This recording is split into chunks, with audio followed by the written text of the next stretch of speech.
اعوذ باللہ من الشیطان الرجیم بسم اللہ الرحمن الرحیم۔ حضرت آدم علیہ السلام کے ہمیشہ جڑواں بچے پیدا ہوئے سوائے حضرت شیث علیہ السلام کے۔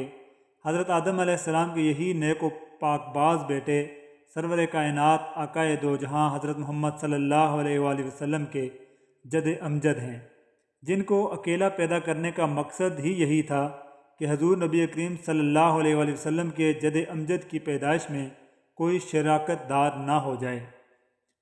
حضرت آدم علیہ السلام کی وصیت کے مطابق حضرت شیث علیہ السلام کے ذریعے صلب مصطفیٰ صلی اللہ علیہ وآلہ وسلم پاک بیبیوں میں منتقل ہوتے ہوتے حضرت عبداللہ تک پہنچا۔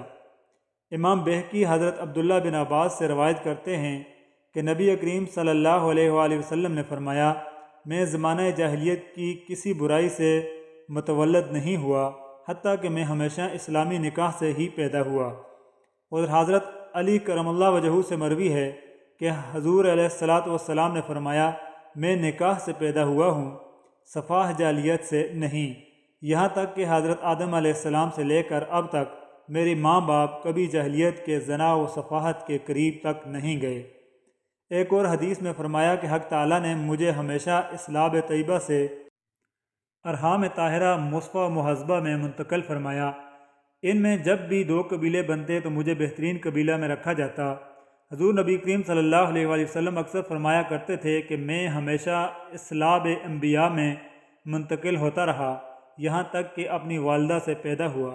حضور پاک صلی اللہ علیہ وآلہ وسلم کے آباء و اجداد کی بات کی جائے تو علامہ سیوطی نے 9 کتابیں اسی موضوع پر لکھی ہیں کہ رسول خدا صلی اللہ علیہ وآلہ وسلم کے آباء و اجداد سب کے سب با ایمان و دین حنیفی دین ابراہیمی پر تھے۔ ان سب میں انہوں نے ثابت کیا ہے کہ آپ کے آباء و اجداد مشرک نہیں تھے، کبھی کفر اختیار نہیں کیا بلکہ برابر دین ابراہیمی کے پیروکار رہے۔ حضور پاک صلی اللہ علیہ وآلہ وسلم کی حدیث مبارکہ ہے کہ اللہ پاک نے حضرت اسماعیل علیہ السلام کی اولاد میں سے کنانہ کو برگزیدہ بنایا اور کنانہ سے قریش کو اور قریش سے بنی ہاشم اور بنی ہاشم میں مجھ کو برگزیدہ فرمایا۔ روایت ہے کہ نبی کریم صلی اللہ علیہ وآلہ وسلم کے والد حضرت عبداللہ بے حد حسین و جمیل تھے۔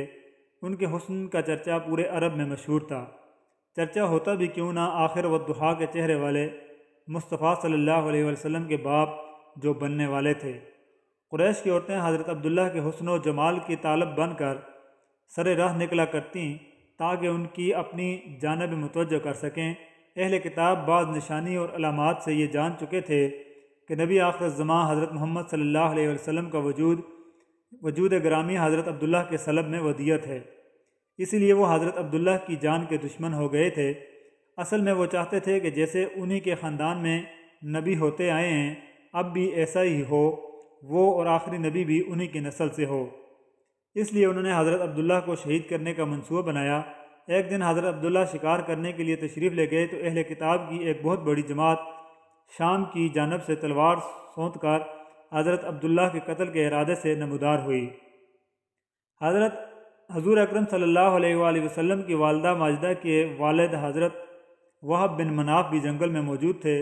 انہوں نے دیکھا کہ چند سوار جن کی شکل و صورت اس دنیا کے لوگوں سے مشابہ نہ تھی، غیب سے ظاہر ہوئے اور وہ اس حملہ آور گروہ کو حضرت عبداللہ کے آگے سے دور کرنے لگے۔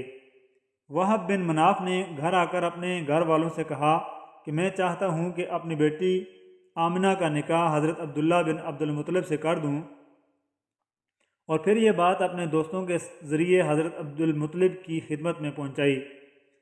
حضرت عبد المطلب بھی یہی چاہتے تھے کہ عبداللہ کی شادی ہو جائے۔ اس سلسلے میں وہ کسی ایسے عورت کی جستجو میں تھے جو شرف، حسب و نسب اور عفت میں ممتاز ہو۔ آمنہ بنت وہب میں یہ صفات موجود تھیں۔ عبد المطلب نے اس رشتہ کو پسند کیا اور حضرت عبداللہ کا ان کے ساتھ رشتہ طے ہو گیا۔ اس رشتے کے بعد اور نکاح سے پہلے حضرت عبداللہ کو بہت سے عجیب و غریب واقعات کا سامنا کرنا پڑا، جس میں بہت سی غیر عورتوں نے آپ سے ناجائز تعلقات، جبکہ کچھ نے تو نکاح کرنے کی بھی سر توڑ ناکام کوشش کی۔ ایک دفعہ خانہ کعبہ کے پاس کھڑی ایک عورت کے پاس سے حضرت عبداللہ گزرے تو وہ ان کا حسن دیکھ کر آپ پر فدا ہو گئی۔ بنی اسد کی یہ عورت آپ کو ڈھونڈتے ڈھونڈتے آپ کے گھر پہنچ گئی اور آپ سے کہنے لگی میں آپ کو 100 اونٹ تحفے میں دوں گی اگر آپ مجھ سے نکاح کر لیں۔ حضرت عبداللہ نے اس کو صاف انکار کر دیا۔ مکہ کی ایک خوبصورت عورت جو کاہنہ ہونے کے ساتھ ساتھ تورات اور انجیل کی عالمہ بھی تھی، جب حضرت عبد المطلب رضی اللہ تعالی عنہ حضرت عبداللہ کو لے کر بغرض نکاح قبیلہ بنو زہرہ روانہ ہوئے تو راستے میں اس عورت یعنی فاطمہ شمیہ سے ملاقات ہوئی۔ فاطمہ نے حضرت عبداللہ رضی اللہ تعالیٰ عنہ کی پیشانی میں نور محمدی صلی اللہ علیہ وآلہ وسلم چمکتے دیکھا تو فوراً سب کچھ بھانپ کر اس نور پر ہزار جان سے فریفتہ ہو گئی اور حضرت عبداللہ کو نکاح کا پیغام دیا۔ حضرت عبداللہ نے جواب دیا ابھی تو ہم جا رہے ہیں، واپسی پر تجھ سے بات ہوگی۔ کاہنہ کہنے لگی اے عبداللہ تمہیں دین ابراہیمی کا واسطہ کہ جس پر قائم ہو میرے سوا کسی سے پہلی صحبت مت کرنا۔ یہ کہہ کر اس نے اپنے حسن کے جلووں اور جادو سے حضرت عبداللہ کو قابو کرنا چاہا، لیکن آپ اللہ کے حکم سے اس عورت کے چنگل سے پاک و طاہر نکل گئے۔ قبیلہ بنو زہرہ کے مرحوم سردار وہب کی بیٹی اور موجودہ سردار رحیب کی بھتیجی بی بی آمنہ کی اعلیٰ ترین سیرت و کردار کے چرچے زبان زد و خاص و عام تھے۔ حضرت آمنہ بھی حضرت عبداللہ کی مانند حسین سیرت اور حسن و صورت کا مکمل اور بے مثل نمونہ تھیں۔ حضرت عبداللہ اپنے والد کے ہمراہ قبیلہ بنو زہرہ پہنچے۔ یہاں حضرت عبد المطلب رضی اللہ تعالیٰ عنہ اپنے لاڈلے بیٹے کے ساتھ حضرت بی بی آمنہ رضی اللہ عنہا کے نکاح کی خواہش کا اظہار کرتے ہیں۔ وہیب کو قریش مکہ کے اعلیٰ ترین گھرانے کے اتنے بہترین رشتے سے بھلا کیوں کر انکار ہو سکتا تھا؟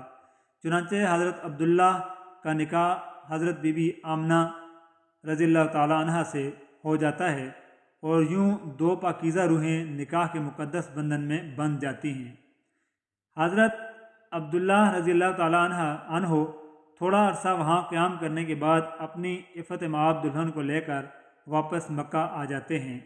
کچھ دنوں بعد دوبارہ وہی کاہنہ آپ سے ملتی ہے جس نے ان کو نکاح کے لیے کہا تھا۔ جب اس عورت نے حضرت عبداللہ کی پیشانی میں وہ نور مبارک نہ پایا تو چیخنے چلانے لگی۔ وہ ان سے کہنے لگی کہ پہلی مرتبہ میرے پاس سے جانے کے بعد تم نے کسی عورت سے صحبت کی ہے؟ آپ نے فرمایا ہاں میں نے بی بی آمنہ بنت وہب سے نکاح اور زفاف کیا ہے۔ وہ عورت کہنے لگی اب مجھے تم سے کوئی سروکار نہیں، میں تو اس نور مبارک کی خواستگار تھی جو تمہاری پیشانی میں جلوہ افروز تھا، اب وہ دوسرے کے نصیب میں چلا گیا، مجھے تم سے کوئی غرض نہیں۔